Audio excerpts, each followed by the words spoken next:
So in addition to wanting to know how could I help and where could I send money, I really wanted to hear from some friends who I'm really happy are here with me today, Dr. George T. Ellis and Laurie Ellis-Young, who actually lived in Ukraine for 4 years, and they'll tell you more about their story. And George was just there doing some work with some of the people on the ground. And so they've got some really up-to-date information, which I know is going to be important for all of us. And at the end, we will share a slide. It'll be in the chat with some suggested places if you are wanting to donate that George and Laurie know about. Welcome, everybody. For a few minutes there when the technology didn't work, I thought, Russia knows we're doing this. But luckily that got fixed. So I woke up this morning with a dream that I was fleeing from a Russian tank. And I realized that I need to do more breathing and more breathing peace. And before we begin, I want to share just 2 quotes with you.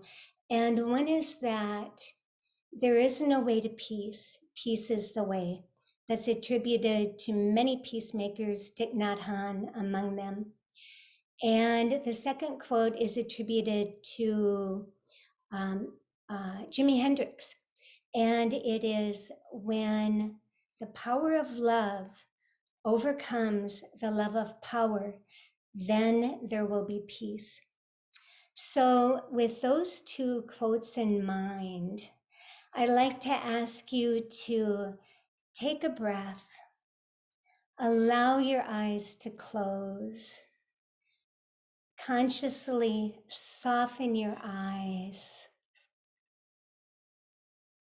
bring a gentle smile to your face to tell your brain that you're safe, to begin to soothe your nervous system, and allow yourselves to drop in a little bit deeper to being present by focusing all of your attention on your breath. Just noticing if you are inhaling or if you are exhaling.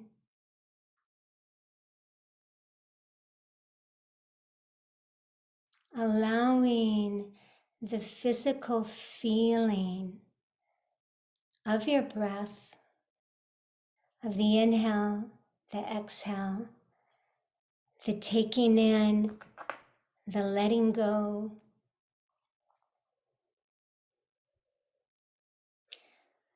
to bring you to a place where you are feeling. The more we can feel, the more we can be present in our bodies, the more our minds have a respite, can relax. Knowing if you're inhaling, knowing if you're exhaling. Thich Nhat Hanh calls that the most important information that we can take in.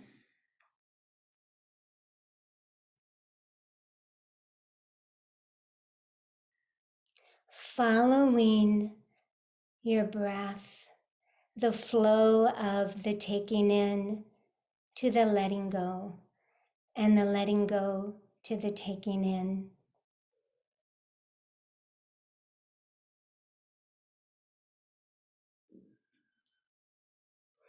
When there's so much that we don't know going on around us, we can go slip into being present with our breath to just know if we're inhaling, know if we're exhaling.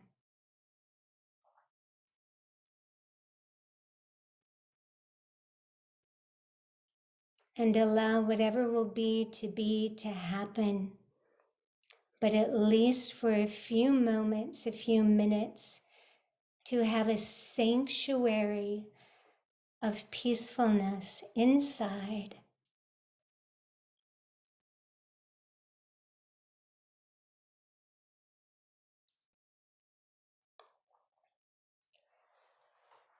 And for a few more breaths, bringing special attention to the energetics of the taking in of the inhale, the letting go of the exhale.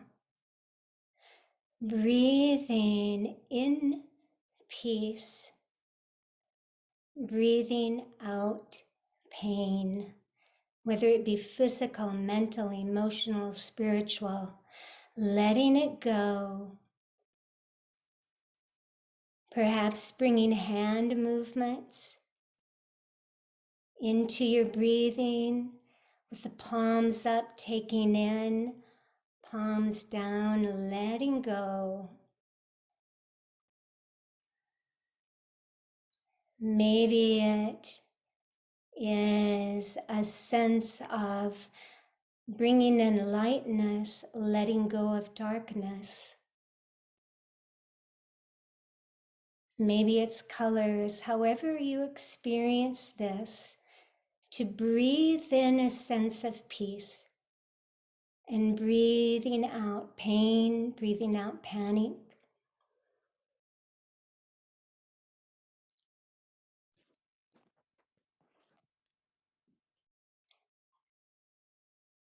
And now together for just a few more breaths, let's breathe in peace and breathe out peace. A traditional loving kindness meditation of saying to yourself, may I be free of suffering. May I breathe peace. And holding in our hearts all the Ukrainians, may they be free from suffering. May they breathe peace. And the Russians, holding them also in our hearts, may they be free from suffering. May they breathe peace. And the last breath with the intention of all beings, may we be free from suffering. May all beings, may we breathe peace. Taking in a breath and holding it just a moment, savoring your breath, savoring that sense of peacefulness, letting it go with a sigh. And taking your time to allow your eyes to open and to come back with a sense of peace and having sent out the peace and connected with others with peace.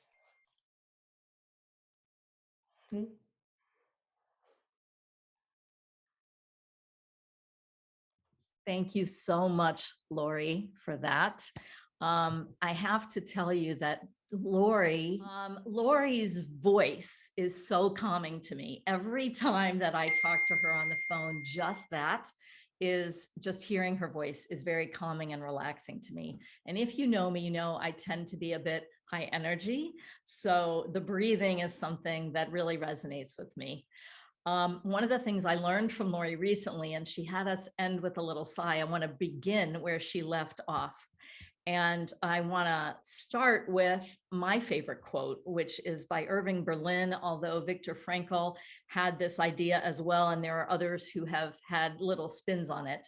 But my favorite quote is, life is 10% what happens to us and 90% how we respond. Okay, I know you've already been welcomed, but I want to welcome you again. And I want to basically just welcome people who are friends of Ukraine, people who have the empathy and the compassion and the care to be thinking about what's going on there right now, what's happening right now. And there's a lot. I left people behind just a couple of weeks ago, and there are a lot of feelings I have about all of that. So when Sarah and Laurie kind of asked to talk a little bit about it, I thought, okay.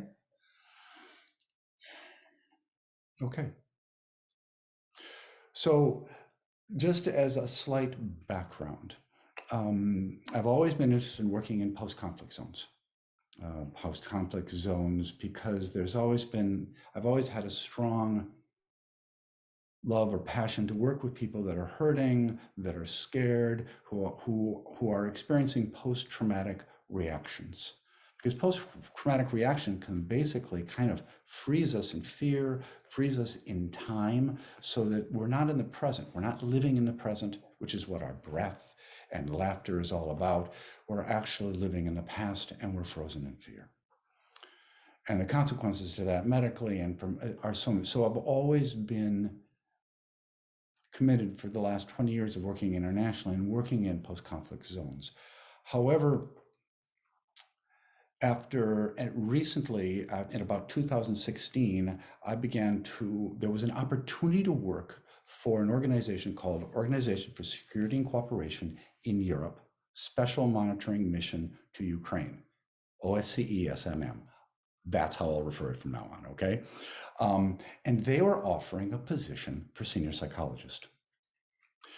And what they were understanding is that they had about 15 to 1,700 mission members, and I'll give you a little background on that, but about 15 to 1,700 mission members that they were worried about, who were working in the 21 footprints of Ukraine, many in the conflict zone since 2015. And they were beginning to manifest post-traumatic stress reactions. And they were wanting somebody to come in and develop programming that would really help and support their mission members, with the ultimate idea that as mission members are more healthy, as mission members are more grounded and more balanced, as they feel better, they'll better be able to work with and support the civil population. Sarah and Laurie were both talking a little bit about different techniques, whether it's laughter or whether it's breath, to be able to get to feel present and to be grounded. From my world of neuroscience and being interested in that, for that is, how can my nervous system help regulate another person's nervous system? So that connection can do that. So OSCE wanted that process to be developed. They didn't quite know how to do it or what it would look like. Just 30 seconds on OSCE. It was born in 1975 in Helsinki, and its job was basically during the Cold War, and its job was to support the world in dealing with healthy debate, dialogue, conflict resolution. So OSCE now there was a mandate in 2015. Where people were brought into Ukraine based on when Crimea was annexed, which was March 18th, if I'm right, 2015. And there was also in the Donbas region, which probably most of you have heard about, in the Donbas region, which has got a border with Russia, there were a number of rebel factions that were Russian-backed, that basically carved out a section that where they were saying they were not part of Ukraine, they wanted to be part of Russia. So this conflict that you're seeing now actually has significant history, likely well before 2014, 2015. But I just wanted to let people know that this didn't come out of the blue. So I was blessed to be hired. Laurie and I went over there, and I was told that before I could actually go to the conflict zone, OSCE was the only organization that could cross the conflict line. The line of conflict was where both sides had created a demarcation point, and there was a gray zone, and we were the only organization that could cross through it.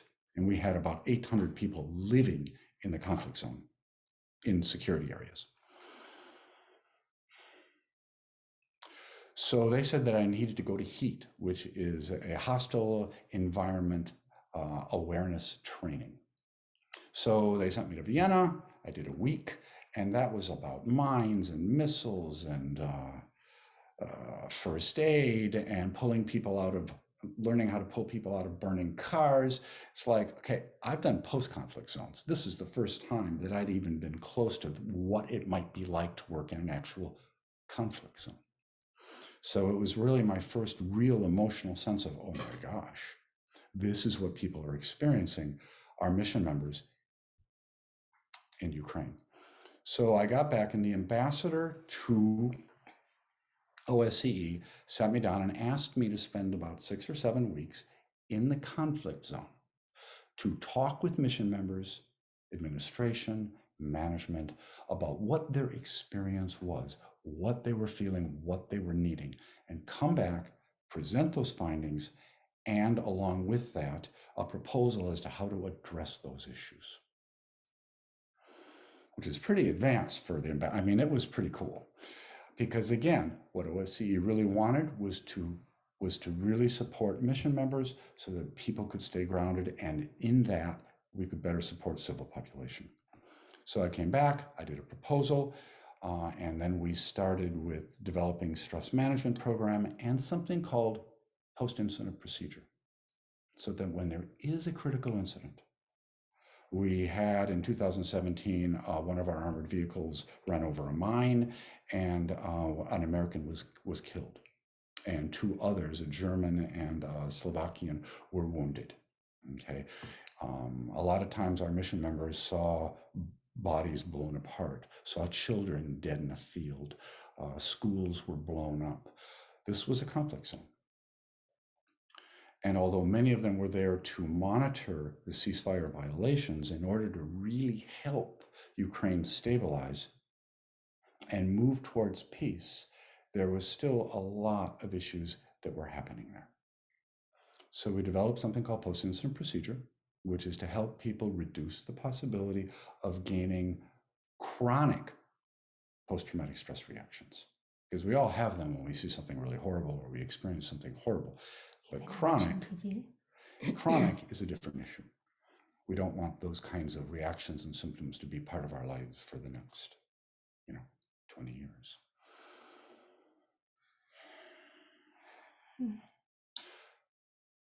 So we worked there for about 4.5 years, and left in March of 2021. And then very recently, I got a phone call with a request to come back and do that post-incident training, because they wanted me to train some psychologists and some psychiatrists so that they could train other people, because we knew that the Russians were accumulating along the border and Belarus, and this became an increasingly stressful and scary time for people, very unpredictable. And a lot of that is a recipe for people to begin to develop stress reactions. So I went back about 3 weeks ago. I did some training with people, and it was a really interesting experience. There were 2 things that were really poignant and palpable. One was nobody believed, a lot of people, that's wrong. A lot of people didn't believe actually Russians would invade. The streets were full, restaurants were full, bars were full, and this was just 3 weeks ago. People were being evacuated. I was evacuated. I left early. And when I went to the hotel desk to say I'm leaving 3 days early, they looked at me and went quizzically, "Why? Why are you going?" So most of OSCE was beginning, the seconding authorities were beginning to pull out their people. I was evacuated. And so there was that palpable, but there was also this incredible unpredictability. And some of the people in the workshop and people that weren't in the workshop that I was meeting with, because I'd been there 4.5 years, there was some palpable anxiety. There was some genuine concern. And to kind of come back to Laurie and Sarah for a minute, what I was aware of is that if I stayed grounded, if I stayed peaceful, if I stayed balanced, it really supported the people that were working boots on the ground, that were dealing with everybody's pain, that were dealing with their own doubt about when to go, if to go, the guilt of going. It helped. It helped people get in balance. Technically, the word in neuroscience is called co-regulation. I'm not here to talk about all that, but I just wanted to say that to consciously work to use my nervous system to support someone else to calm and be peaceful and to get grounded again. So I wanted to put that a little bit in context because I don't know about anyone else on this group, but I can't change the war and what's happening. And I left people behind, and we're looking at 1.4 million refugees. The UN is suggesting that there could be up to 10 million. You know, Ukraine is 40 million people. The UN is suggesting that it's possible that a quarter of those folks will be either IDPs, internally displaced people, or they'll be refugees. And OSCE, being the little brother or the little sister often referred to the UN, there's a lot of people that are working with OSCE to support, as all of OSCE evacuated just a few days ago. So I just wanted to give a few people a sense of that. I hope I did. And also to help, and also to look at what do we do when we watch the news and we watch the death and we watch the pain. We see people in bunkers, we see them underneath parking lots, we see them in long lines trying to get into Poland or Romania, and we just put ourselves in that position. What would that be like for us? What would that be like? And so I just come back to the idea that the more we stay balanced, the more we breathe, the more we stay present in the moment, the more we're able to support others.